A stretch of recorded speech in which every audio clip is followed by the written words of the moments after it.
SER Podcast. En la cadena SER, La Hora Extra, con Dani de la Fuente.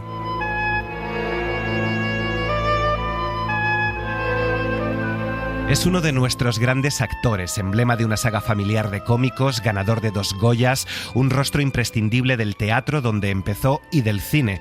Recorriendo su carrera se recorre la historia de España gracias a papeles como el de 9 cartas a Berta. Es como si todo esto de aquí no tuviera ya sentido. Me da vergüenza que te hayas tenido que dar cuenta de mis inhibiciones. La caza. Vaya puntería. ¿Dónde has aprendido a tirar así? ¿Por qué no haces otra gracia? A ver. O La Comunidad. A mí esto me duele más que a ti, Julia. Nosotros queríamos que fueras uno más, que compartieras la suerte de vivir en esta casa. Hasta te hicimos una fiesta de bienvenida. ¿Y cómo nos lo pagas? Ha interpretado a todo tipo de personajes, desde un torero a un villano franquista o un cura. Bienvenidos, bienvenidas a La Hora Extra. Hemos venido a matarnos, cualquier terreno nos sirve. Con esta cita de los duelistas de Joseph Conrad damos la bienvenida a este campo de batalla cultural de la cadena SER, que es La Hora Extra, a Emilio Gutiérrez Cava. ¿Cómo estás? ¿Qué tal? Pues muy bien. Emilio, 40 montajes teatrales más o menos a tus espaldas. Galdós enamorado es el último que vimos, sí. También en el Fernán Gómez, pero hacía muchos años creo que no dirigías.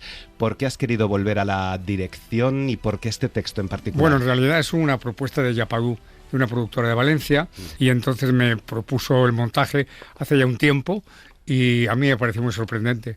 En realidad porque yo había visto Los Duelistas, la primera película que dirigió Ridley Scott, y era una película que me encantó, una película perdida, como estas, es una película absolutamente perdida, y de pronto era una película que a mí me fascinó el día que la vi, y claro, cuando me llegó esta propuesta de Yapadú, pues me pareció muy tentadora. Lo posterior a eso es que Javier Sauquillo hace una adaptación del texto, me lo manda, entonces bueno, entre dimis y diretes acaba la versión definitiva, que es la que tú has leído. ¿Qué tienen los textos clásicos? Porque podríamos decir que es un clásico, sí, frente a los textos más contemporáneos. Bueno, yo creo que es un estilo y una forma de contar la vida basada en otra manera de vivirla, ¿no? En la ingenuidad, entre comillas, que podríamos ahora hablar del siglo XIX. No sabía la que se les avecinaba y a nosotros tampoco sabíamos lo que se puede avecinar más adelante, ¿no? Pero ellos tienen esa visión del mundo y hay una visión, una mezcla en Los Duelistas de romanticismo y de violencia, ¿no? De lo que es la guerra y de lo que es el amor.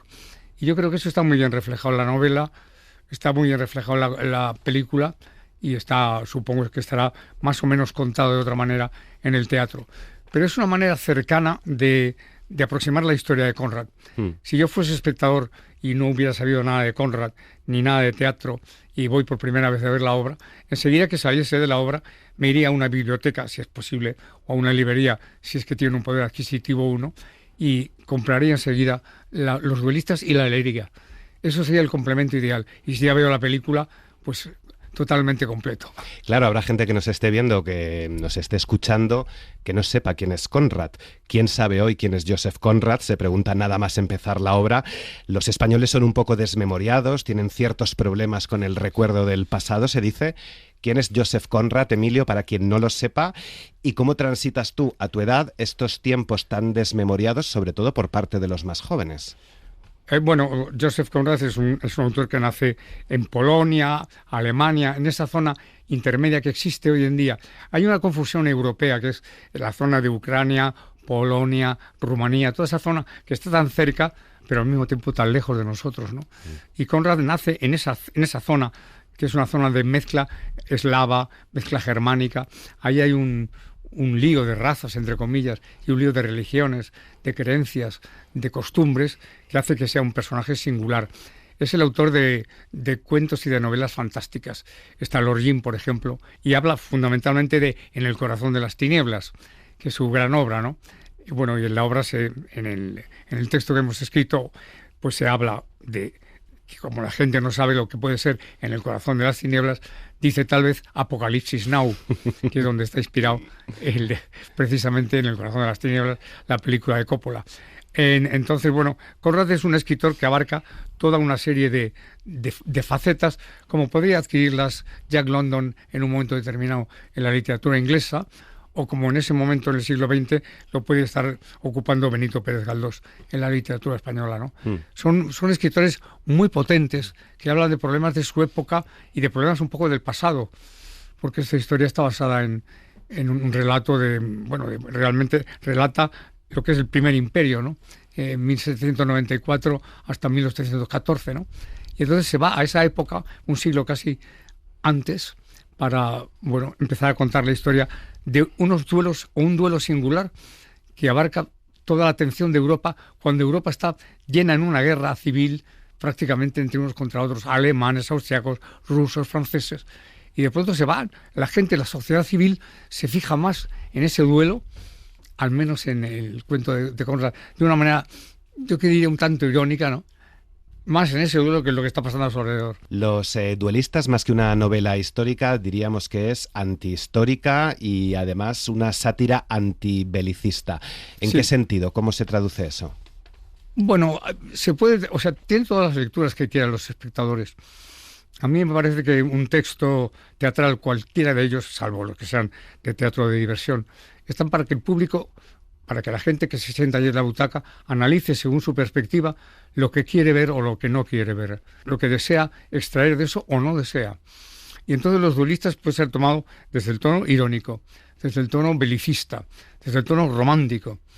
Y bueno, desde cualquier medida tú puedes calibrar lo que está diciendo Conrad. Otra cosa es el montaje teatral. Yo en el montaje teatral, claro, Conrad y su mujer Jessie pasan a ser los protagonistas un poco de la historia, porque Conrad cuenta la historia al mismo tiempo que los duelistas están allí y a veces incorpora él mismo y su mujer personajes de la novela, ¿no? Naturalmente esos personajes están mimetizados y son a veces incluso hasta raramente hechos, y sin embargo los duelistas mantienen siempre su postura, su idiosincrasia, la de uno de ellos, que es la de ser noble absolutamente, que es el caso de Dubert, y la del otro, que es el hombre que viene del pueblo y que dice en un momento determinado, gracias a Napoleón, el hijo de un herrero puede ser el general. O sea, vienen de esa elección que viene del heroísmo y del valor, que es la suya. Y ese Feró, está pidiendo, exigiendo que la sociedad francesa reconozca que a pesar de que ahora está Luis XVIII en el trono de Francia, realmente su nobleza no es equiparable a la heroicidad que él ha tenido y que por lo tanto es general del ejército francés. Más que por una razón lógica, Napoleón se bate contra toda Europa por una cuestión de puro orgullo. En la obra se habla mucho del honor. El honor no es otra cosa que una buena dosis de orgullo, celos y estupidez. ¿Se puede hablar hoy del honor y en qué sentido? ¿Qué significa hoy el honor? En sentido estricto, yo creo que hoy el honor se ha perdido de una manera rotunda. Pero sobre todo se ha perdido la valía ante uno mismo. Yo creo que hoy no hay espejos. No hay espejos en los que la gente pueda mirar sin darse cuenta del ridículo que está haciendo. Yo me he mirado a veces al espejo y he visto que he envejecido. Por ejemplo, la clase política, toda la sociedad en general, no tiene el valor de enfrentarse a su espejo. No es capaz de decir, he envejecido, tengo que cambiar esto, tengo que cambiar lo otro, no me sirve ya esta moda que llevo. No, son arrastrados por el consumo y por una serie de valores totalmente falsos. No hay valores de consumo, no hay valores de economía. Está el valor del ser humano y ese valor está por los suelos. Y el valor está muy junto al honor. O sea, tú tienes que defender el honor tuyo y la honestidad tuya. Cuando ahora se habla de corrupción, se está hablando de algo muy viejo. Viene de un verbo latino. La corrupción ha existido siempre. El honor también ha existido siempre. La gente que ha tenido honor no ha tenido corrupción. La gente que no ha tenido honor ha tenido corrupción. Esa es la diferencia. Y hoy el honor está un poco apartado. Y eso, sin embargo, la sociedad no sabe apartarlos. Aparta al delincuente que coge una naranja y la roba, pero no aparta al que por deshonor tendría que estar apartado. Muchos políticos tendrían que estar fuera de la sociedad, pero no están recibidos, no ser recibidos en recepciones ni en actos públicos, no deberían asistir. También periodistas, también actores, también incluso zapateros, no sé, gentes que se dedican a los negocios, no deberían ser admitidos socialmente. Hay que volverles la espalda. Sin embargo, no se vuelve la espalda a nadie. Todos dicen, soy inocente. ¿Se ha mirado usted al espejo? ¿Sabe de verdad si es inocente? ¿Se cree usted inocente? Yo sé que he hecho cosas muy malas en mi vida y también he hecho muy buenas, porque esa es mi naturaleza. Yo soy un ser humano, no soy un ángel. Es más o menos el honor. La falta de espejo, sí, como en el traje del emperador, ¿no? El emperador más o está menos desnudo desnudo o vestido, claro. Vestido, claro. No sé si también es una de las razones por las que vivimos hoy tiempos prebélicos o bélicos, en realidad. Esos gobernantes que son también muy orgullosos, muy vanidosos, muy estúpidos, en realidad, como se dice. Sí, es una época de mercaderes, en las que se están vendiendo productos y negocios particulares a costa de poner por delante la bandera de los países. Yo creo que es absolutamente obsceno ver lo que de pronto pasa en el Caribe en este momento, ¿no? Y saber que las razones del derrocamiento de Maduro, si es que lo consigue el señor Trump, pues son razones económicas. Poco le importa al pueblo venezolano, poco le importa la democracia o la libertad de este señor. Lo que le importa es el petróleo de Venezuela, el negocio que se hace con eso. A él y a una serie de élites, ¿no? Y eso está ahí, y eso es la verdad. ¿Por qué hay que estar siempre enmascarando la verdad? Porque la verdad no se puede reflejar en el espejo. Sería un rayo que te fulminaría. Y entonces todo eso significa que hemos creado un mundo muy confuso. Un mundo que, por ejemplo, Stefan Zweig cuenta en el tiempo que pasado. Pues ese mundo es el que uno ve ahora y dice, pero este mundo ya no es mío. Es un mundo de locos, ¿no? En el que la Navidad se adelanta a noviembre, en el que el verano se adelanta al marzo. ¿Qué es eso? O sea, ¿qué trascendencia tiene el ser humano? La indiferencia no puede tener otra. Eso es lo que está pasando hoy en día.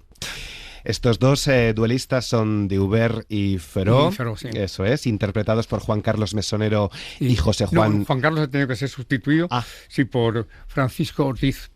Ha tenido que ser sustituido porque tuvo una lesión en la mano en uno de los duelos. Ostras. Y yo naturalmente lo sentimos muchísimo, todos los que estábamos en el montaje, ¿no? Que se lesionara la mano en un duelo, y ahora a los duelistas los cuidamos como si fueran niños de pecho. Les preguntamos, ¿cómo estáis? ¿Os duele un costado? Porque realmente son frágiles y tienen 5 peleas muy brutales. Claro, ¿cómo se escenifica esa esgrima sobre el escenario? Me estoy dando cuenta. No, es que esgriman. Es esgrima, o sea, no vamos a ver un teatrillo, vamos a ver un duelo de verdad. Van a ver, sí, o sea, atacan con espadas y con sables, bueno, de verdad. ¿Cómo habéis trabajado esto con los actores? Lo están trabajando con un profesor de esgrima, y entonces ese profesor, que es Javier, los está llevando por el lado que supone un montaje naturalmente coordinado, sincronizado con lo que se pasa en escena, con las intervenciones de Conrad.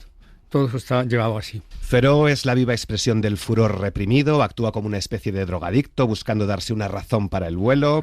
Déubert parece más tranquilo, un hombre recto, con un gran sentido del honor. Leo, sí. ¿Cómo definirías a estos dos personajes y qué tienen al final en común? Los dos tienen honor militar. Sin embargo, Déubert está adornado por el honor de clase. Él es varón. Y entonces, Feró no.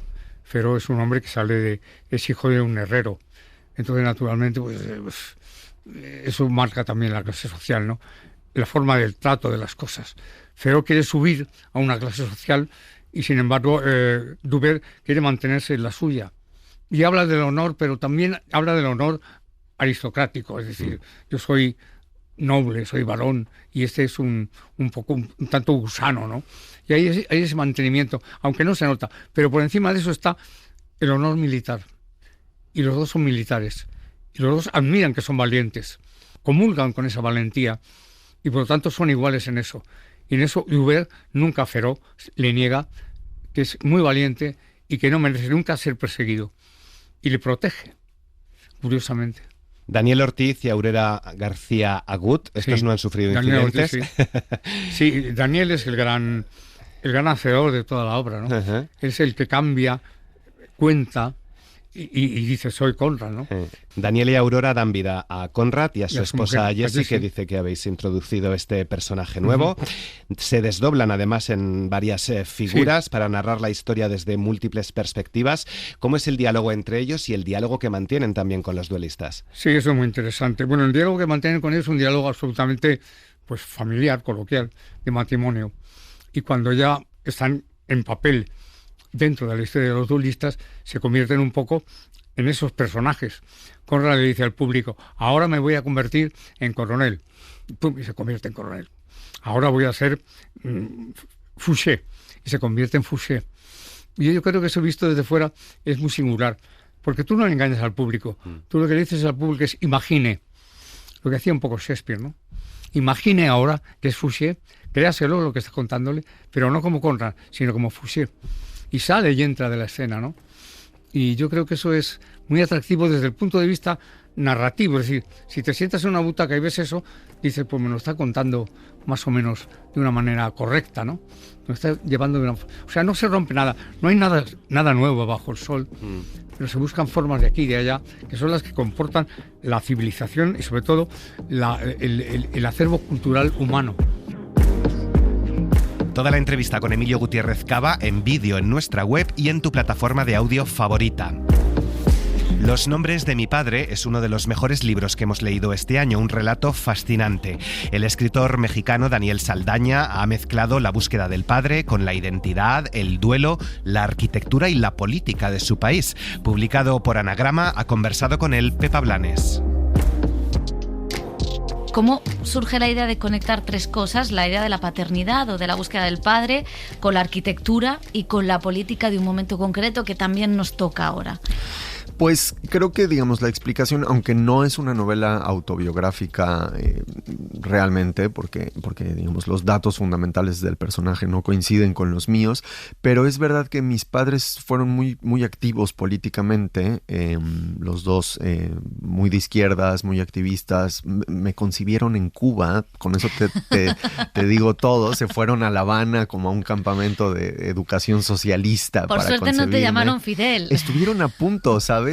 Era el plan inicial. Estuvieron a punto de poder ponerme Fidel y luego de último momento se arrepintieron, por suerte, gracias a Marx. Pero sí, tuvieron como una juventud muy activa políticamente, que es, digamos, una parte de ellos que me interesa porque no la veo tanto. Es decir, luego los dos, aunque fueron, digamos, todavía activos políticamente, se dedicaron a la academia y otras cosas.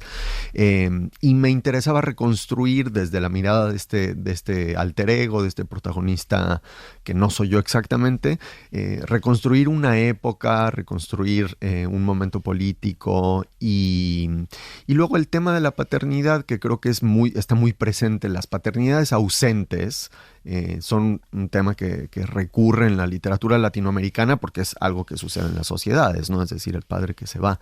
Y el caso paradigmático es Rulfo Pedro Páramo, que es, bueno, el tipo que va a buscar al padre, al pueblo del padre.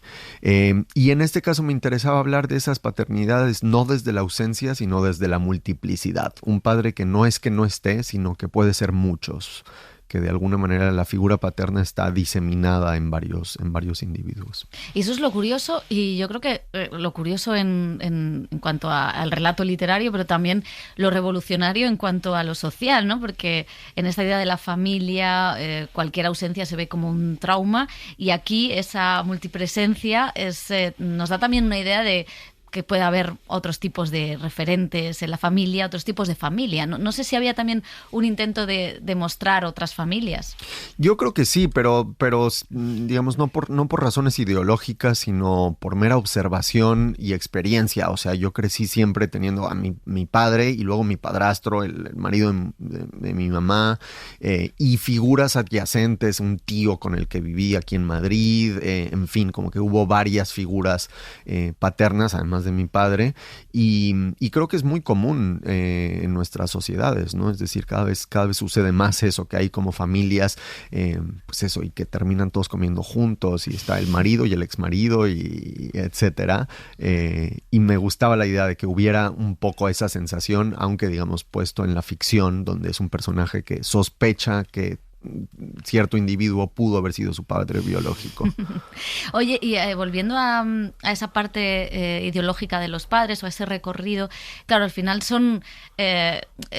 yo lo miro con cierta nostalgia, ¿no? Porque quizá era una sociedad, la de tus padres, que tenía unas utopías que luego pudieron fracasar, ¿no? Pero en el fondo hay algo de nostalgia en el que no hay un vacío, ¿no? Ahora parece que no, que nosotros no tenemos, no sé, ese activismo político es casi... está mal visto a veces, ¿no? No, al menos aquí en España, ¿no? Como que cuesta incluso decir que eres activista político. Y viendo ese pasado, no sé cómo lo miraste tú, si había una cierta nostalgia, o también el intento de no idealizar unas utopías que luego fracasan. No sé cómo miraste tú también a esa política de aquel momento. Pues sí, yo creo que mi recorrido ha pasado como por todos los tipos de reacción, desde el cinismo y la ironía hasta la nostalgia prestada como por un pasado que no viví, y ahora lo veo como algo que tiene una parte que recuperar, o digamos, hay algo de ese, no utopía, pero sí como de un horizonte de futuro y de una imaginación política que te permite, no sé, idear cosas por fuera del sistema en el que vivimos, que creo que podríamos recuperar también como generación. No sé qué papel juega, vas de México a Nueva York, pero no sé qué papel juega la ciudad, también como mostrar ese horizonte político, pero también como mostrar el lugar por el que se mueve el personaje hasta que ya salta a Nueva York. No sé cómo estructuraste esas dos maneras de contar al personaje en un sitio y en otro.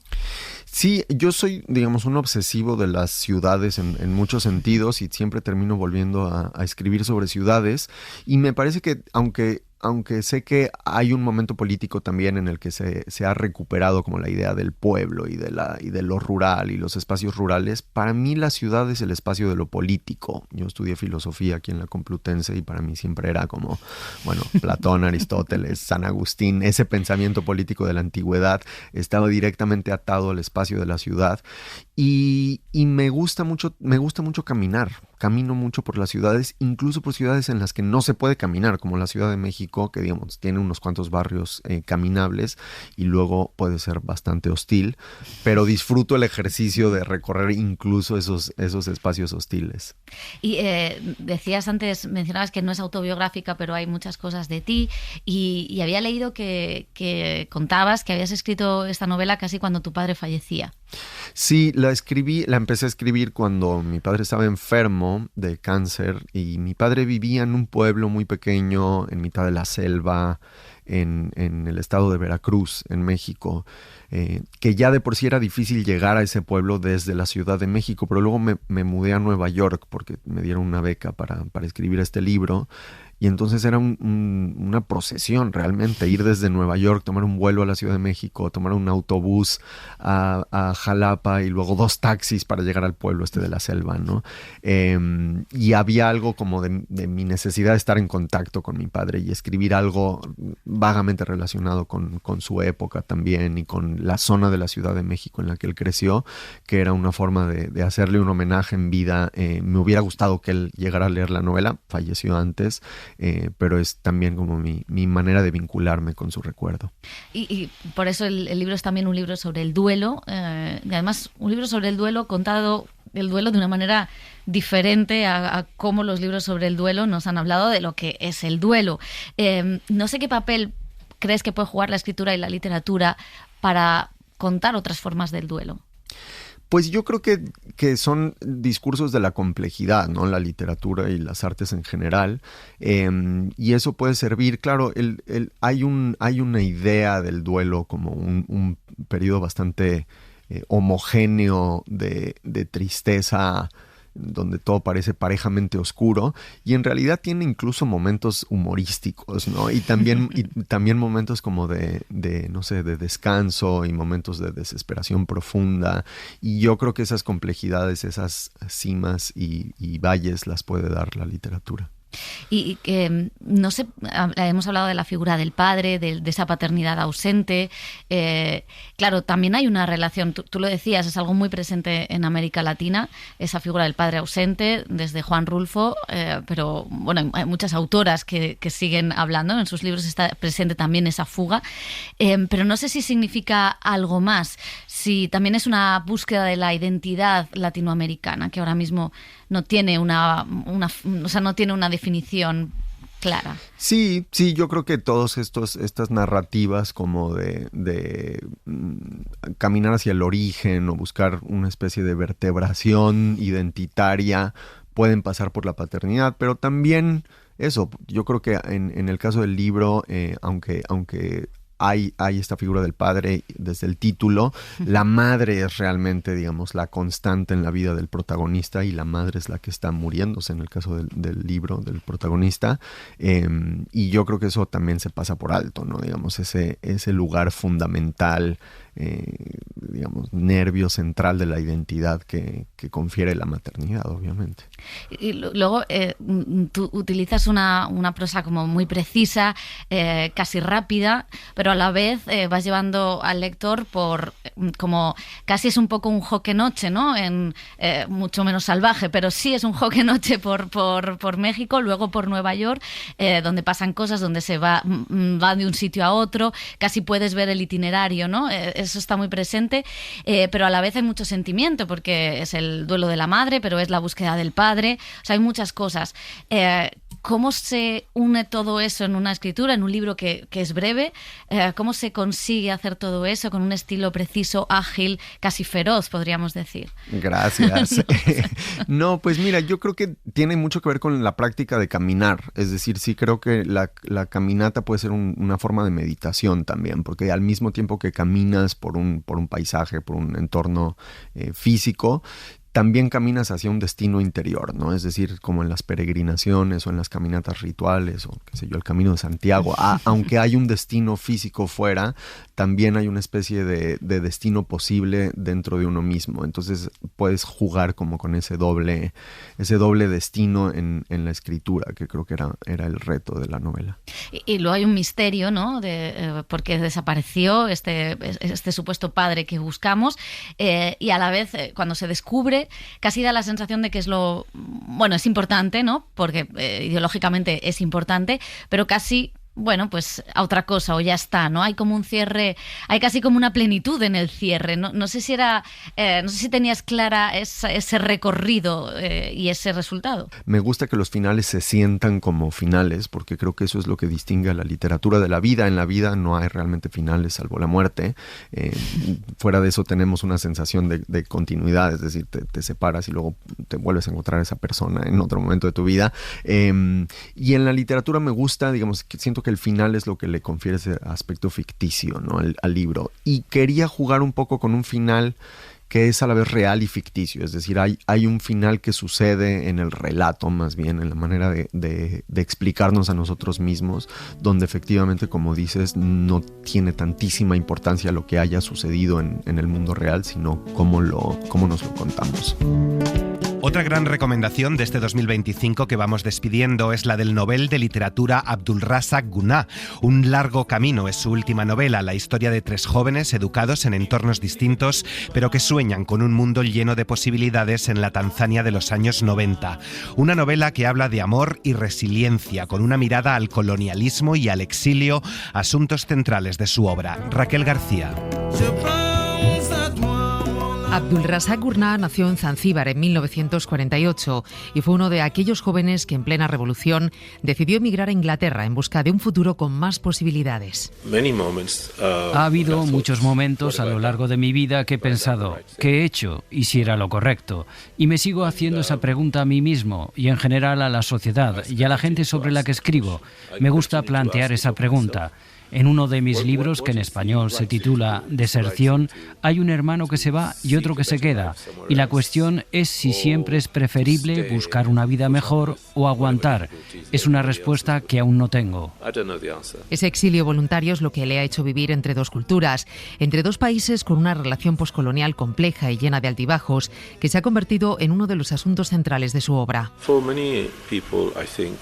El tema de la pertenencia es un poco complicado, o se ha vuelto complicado últimamente, porque la sensación de hogar se ha vuelto complicada, aunque no imposible para mí. Para muchísima gente sí lo es, pero puede haber más de un hogar, el lugar donde naces y donde creces y con el que tienes un vínculo emocional, y el lugar donde tienes que ir a trabajar por necesidad o por lo que sea, y que acaba convirtiéndose también en tu hogar. Es posible tener más de un hogar, pero con significados distintos. Cuando hay un vínculo, no se puede negociar. Cuando tú dejas un país, ese vínculo queda para siempre. Gurnah estaba escribiendo Un largo camino cuando recibió la llamada del Nobel en el año 2021. El autor tuvo que abandonarlo todo y tardó un año en volver a retomar la escritura de aquella novela que ahora publica Salamandra en España. La historia de 3 jóvenes, Karim, Fauzi y Badar, educados en entornos distintos pero que sueñan con un mundo lleno de posibilidades en la Tanzania de los años 90, esa que empezaba a abrirse al turismo occidental. Todos los personajes tienen sus problemas. A mí lo que me interesa de sus historias es ver cómo cada uno juega sus cartas. Tenemos a Karim, que tiene una educación y el apoyo de su padre y más adelante el de su madre.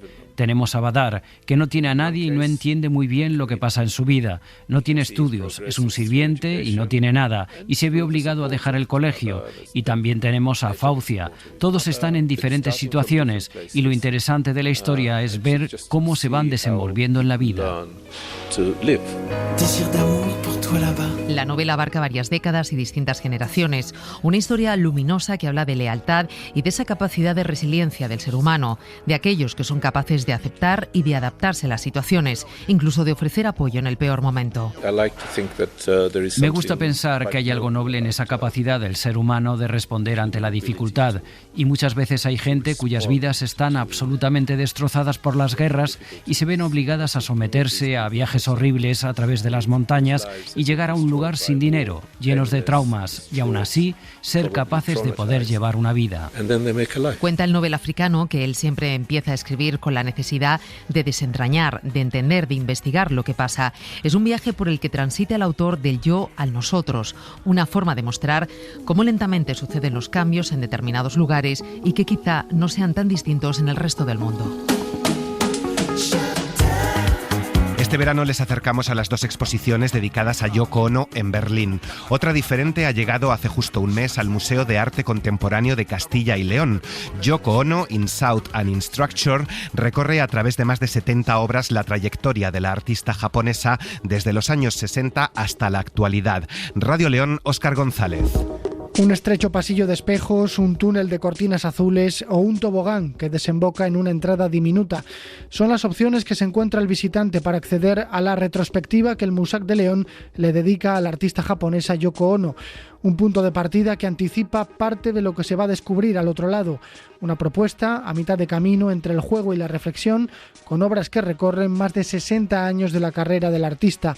Propuestas que por momentos invitan a interactuar y en otros incomodan. Para ella era muy importante el uso de la imaginación, de crear un espacio a través de la lengua, pero también el uso de ese espacio implica usar la imaginación, de acabar con todo aquello que se asume o que creemos que está implícito en las cosas. Es una exposición en la que hay que tomar decisiones, hay que elegir y te da la posibilidad de tomar distintos caminos. Quien lo cuenta es Conor Monaghan, uno de los responsables del estudio de Yoko Ono en Nueva York y comisario de la muestra, junto con Jon Hendricks, el más estrecho colaborador del artista ya desde hace décadas. Ambos han estado en León preparando esta exposición y ese es precisamente uno de los avales que ofrece con respecto a otras retrospectivas que han organizado museos de todo el mundo en los últimos años. En España no se podía ver una muestra tan completa de Yoko Ono desde la del Guggenheim en 2014. Álvaro Rodríguez Fominaya es el director del Musac. Una exposición que se ha realizado desde el conocimiento profundo académico de su trabajo, desde un conocimiento emocional de lo que los 3 comisarios hemos considerado que son los trabajos más influyentes de esta gran artista. En León pueden verse más de 80 obras, algunas icónicas, como el vídeo de su performance Cat Piece, su película Mosca, o alguna de sus instalaciones, como Laberinto, un repaso por los temas que han acompañado la carrera de Yoko Ono en 6 décadas. En esta exposición es imprescindible la participación de la audiencia. Los gestos pequeños, como puede ser pues pintar un círculo, arreglar un plato roto, pueden suponer un gran cambio y generar una gran conexión. Su idea no es destruirnos, sino darle valor a las cosas a través de la percepción, de la transformación, incluso jugando. Yoko Ono, una artista controvertida cuya obra puede verse en el Musac de León hasta el 17 de mayo. Vamos terminando el año y lo vamos a hacer estos próximos domingos con los mejores discos nacionales, internacionales y en lenguas cooficiales. Por aquí vamos a empezar por la música en catalán, en gallego o en euskera que lo está petando. El repaso con Carlos Cano de Fuego y Chinchetas. Este año Rosalía ha vuelto a cantar en catalán y su Diva Nice forma parte de nuestro top 10 de canciones en lenguas cooficiales.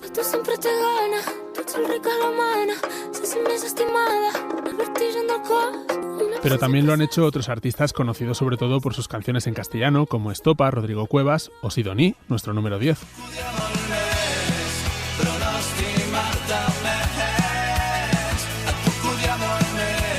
En la lista cooficial de Fuego y Chinchetas también se ha colado el gallego Grande Amore.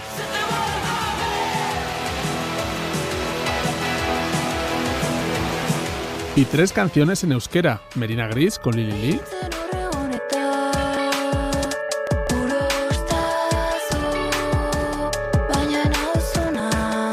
SSS con Punto Final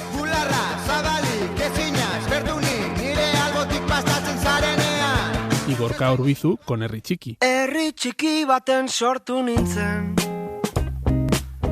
badaezpada agurtzen dut orain. También nos ha emocionado la valenciana La María cuando se pregunta qui s'ha inventat l'amor. Que a mi em fa mal, que a mi em fa dol i em fa plorar.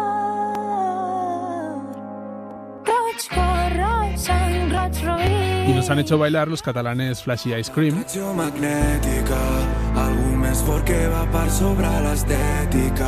o Sexeni con su canción dedicada a la Minya Mal.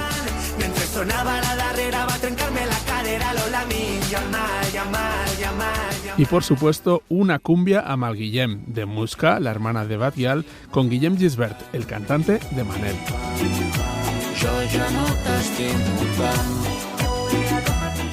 María Jesús Rodríguez ha estado en la técnica. Muchas gracias por acompañarnos. Buena semana. Vet aquí el principi tràgic d'una ciència ancestral. Com que m'has dit que m'estimes, jo ja no t'estimo igual. Una peça ja no encaixa, l'aire d'un perfum estrany. Com que m'has dit que m'estimes, jo ja no t'estimo tant. Para no perderte ningún episodio, síguenos en la aplicación o la web de la SER, Podium Podcast o tu plataforma de audio favorita.